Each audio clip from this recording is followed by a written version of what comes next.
IndiGo flights have faced disruptions because of the scheduling issues as far as the roster of all the staffers are concerned. And what we understand is that a key meeting has now been called at the Civil Aviation Ministry, and in attendance will be DGCA, the Civil Aviation Minister, Airport Authority of India representatives, and also Civil Aviation Secretary, along with the top brass of the IndiGo. They will be present at this key meeting at the Civil Aviation Ministry. All stakeholders will be present in this particular meeting, and this comes in light of IndiGo's operational crisis. What we understand is that IndiGo, over 100 flights of IndiGo Airlines has been completely disrupted. We have Sabyasachi also joining us. Sabyasachi, this is a high-level meeting that has been called, especially in light of the IndiGo flight disruptions.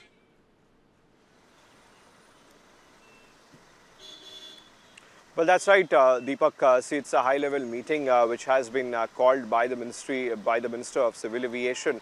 Now, in this meeting, the DIAL as well as the Airport Authority of India, the Secretary of Civil Aviation, and officials of the IndiGo Airlines have also been called in. And the DGCA yesterday itself had summoned the officials of IndiGo, and they have in fact they would be asking the IndiGo officials the reason for this entire chaos. Now, the situation is quite worse in several of the airports. The worst hit is the Pune airport. What we are learning from our sources is that around 9 of the IndiGo aircraft are being stranded at the Pune airport. Now, the bays which are the taxiways which are available for the flights. Now, these taxiways are completely occupied by the IndiGo flights, as there are no crews present from the IndiGo, and that has also caused effect to the other airlines as well, like Air India, Akasa, SpiceJet, and other airlines are also affected. Meanwhile, there's a lot of question that needs to be asked, Deepak, from the IndiGo as well as the regulator DGCA, because 2 years time was given to all the airlines to implement the FDTL norms, but IndiGo kept on asking extension after extension, and they did not clearly implement the FDTL new FDTL norms, and under which there has been massive shortage as far as the crew is concerned, and people from across the country have been stranded in different airports, and they are frustrated, and also there has been n number of incidents which are being reported from different airports across the country, where the ground staff are continuously facing the frustration and anger of the passengers who have been stranded in various airports for almost 7 to 8 hours. And see, Deepak, one we need to understand that IndiGo had always relied on a single fleet, that is the A320 fleet. Now, this particular relying on the single fleet somewhere has become a vulnerability as far as the IndiGo is concerned, because a few days back when there was a software problem in the A320, which has clearly left with IndiGo with half of the fleet from A300 being grounded. And the shortage of staff has been one of the massive point which also the pilot body has highlighted. See, the pilot body, when IndiGo in their notice in the press release had mentioned a various number of reasons that could have affected their services, and one of the reason was the FDTL. Now, the pilot body says that the IndiGo, the management did not do proper planning, and they kept on their old policy of not hiring more staff, keeping their staff lean, as well as not poaching from other airlines. So that clearly have restricted the crew of IndiGo, and which has led major to this airports massive to be affected. Sabyasachi, is the Pune today. airport. Help us understand what the current situation is, because hundreds of passengers have been facing a lot of issues with IndiGo flights, and now this particular issue of one particular airline, that is IndiGo, has spiraled into a chain reaction, because Air India's operations are also being affected. What's the situation in Pune?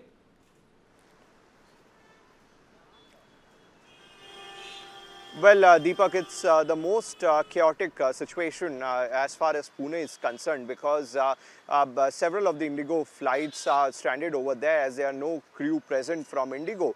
And the taxiing bays which are available at the Pune airport, Deepak, Pune airport is a very small airport, and taxi bays are being occupied by the IndiGo aircraft. So under these circumstances, the flights from the other airlines are not able to park at the taxi, and the Air Force, what we learned from the sources is that the Air Force even have stopped the arrival of the other airlines. In fact, the situation is so chaotic that passengers are offloading themselves from the aircraft after waiting hours and hours inside the aircraft. So this has been the situation in the Pune airport, and this could also be discussed in the meeting, in the high-level meeting which has been called in by the Ministry of Civil Aviation. And Deepak, at this point, see, the entire responsibility not only lies with IndiGo, the responsibility also lies with the regulator. It was the job of the regulator, that is DGCA, to make sure that IndiGo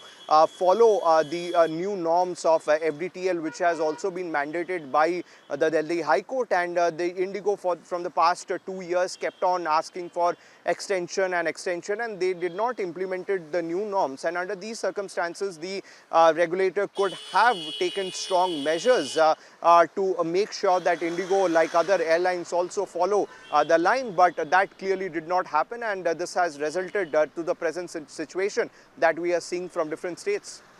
That's right, Sabyasachi. Like you mentioned, chaos erupted at airports across the country, viewers, as multiple IndiGo flights were cancelled and delayed, leaving passengers stranded and frustrated. From Mumbai to Hyderabad, travellers faced long waits, protests, and also mounting confusion as flight disruptions continue to ripple across major cities. IndiGo's ongoing flight disruptions are now triggering a cascading impact across Indian aviation. At Pune airport specifically, several Air India flights have been cancelled as rescheduling by IndiGo is affecting the overall flight operations at the airport. And Akasa Air has also reported disruptions, and passengers meanwhile continue to face delays, cancellations and long wait times with no clear timeline yet for normalcy.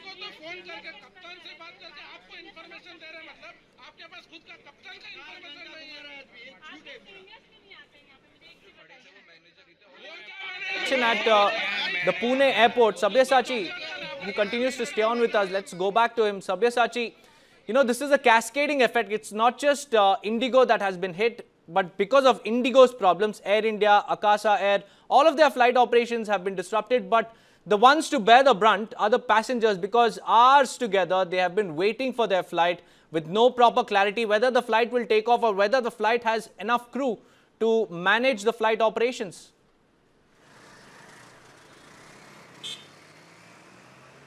Well, that's right, Deepak. See, the situation in Pune is quite bad, as the parking bays are not available, because the parking bays have been occupied by the IndiGo aircraft, and the IndiGo aircraft cannot be moved as there are no crew present right now because of the crew shortage, and that has caused an effect to the other airlines as well. The other airlines are also being affected.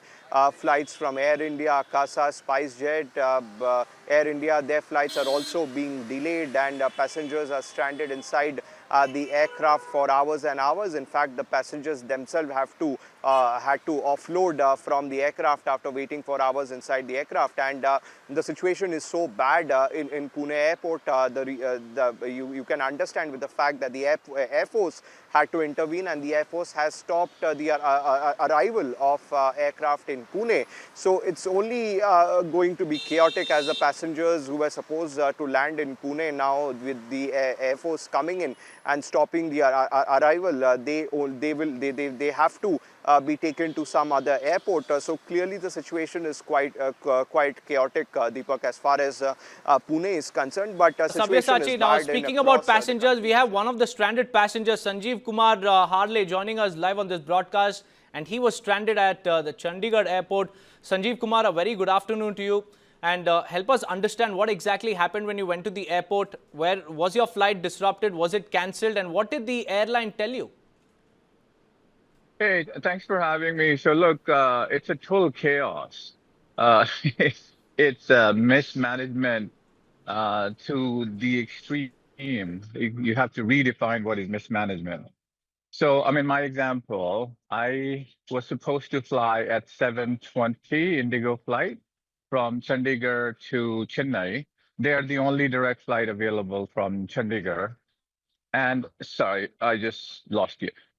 So I'm on my phone.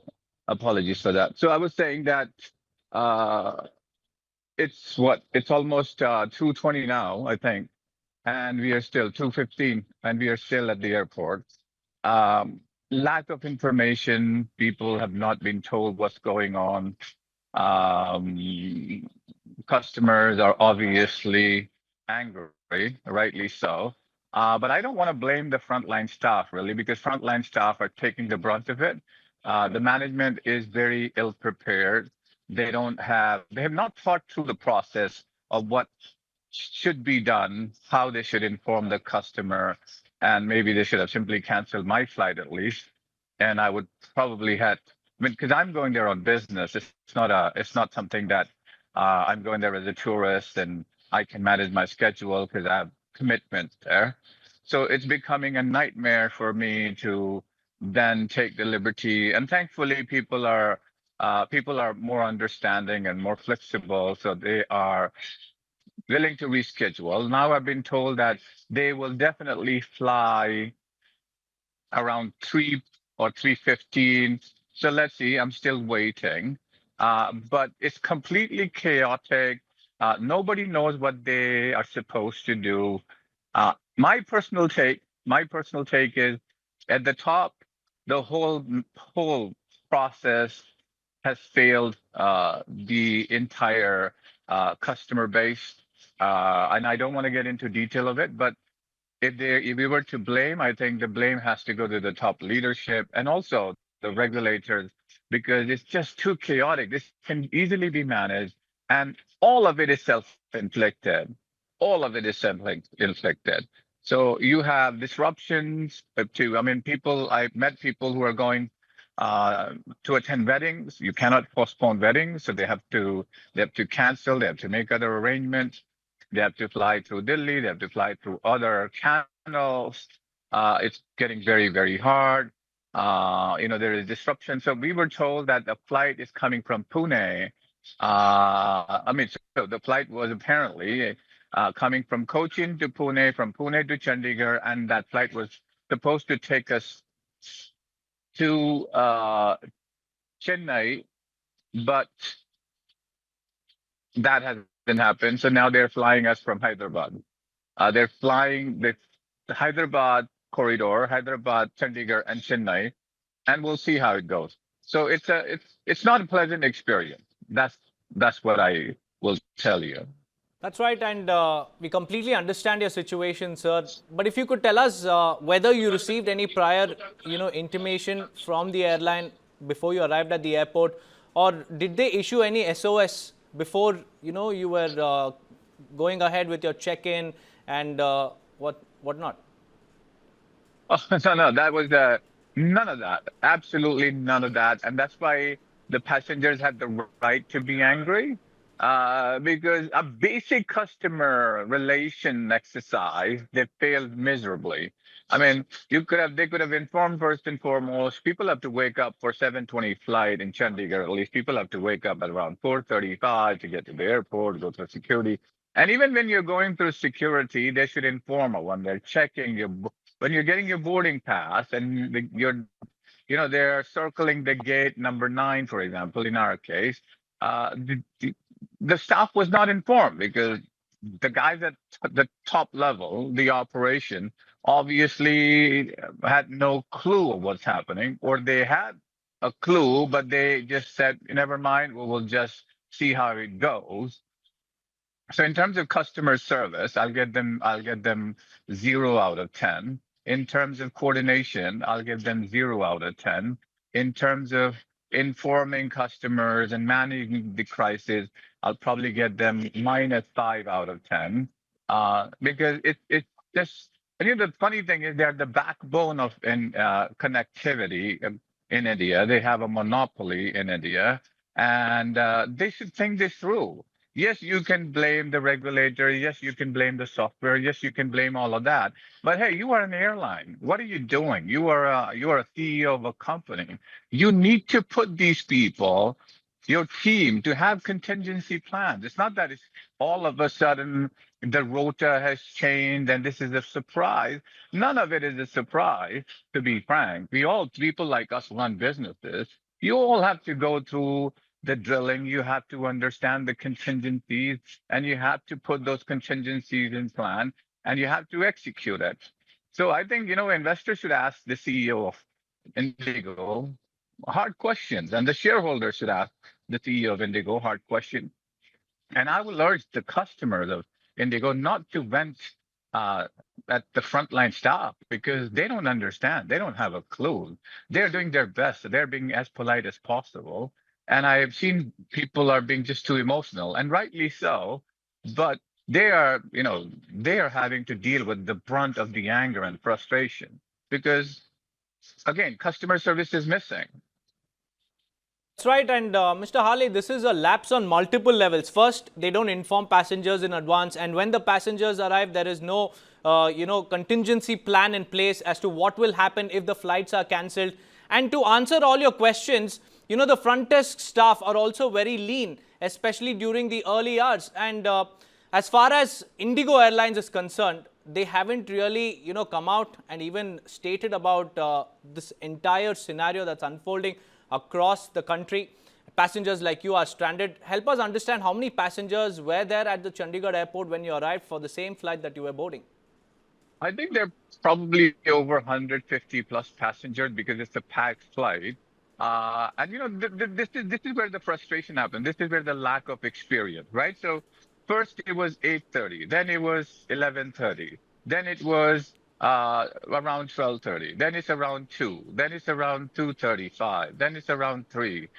And then when you push and you say, look, I know you don't have answers. Get me an operational guy who is in charge of allocating resources. It's only when you get to that level and you ask that person in charge and you say, can you look me in the eye and tell me you know what's going on? And then they say, well, we had a problem with we couldn't bring the flight from the equipment from Pune, so we are bringing from Hyderabad, and I can give you 100% guarantee that you are flying today. So I wrote an email to the CEO, Peter, that is.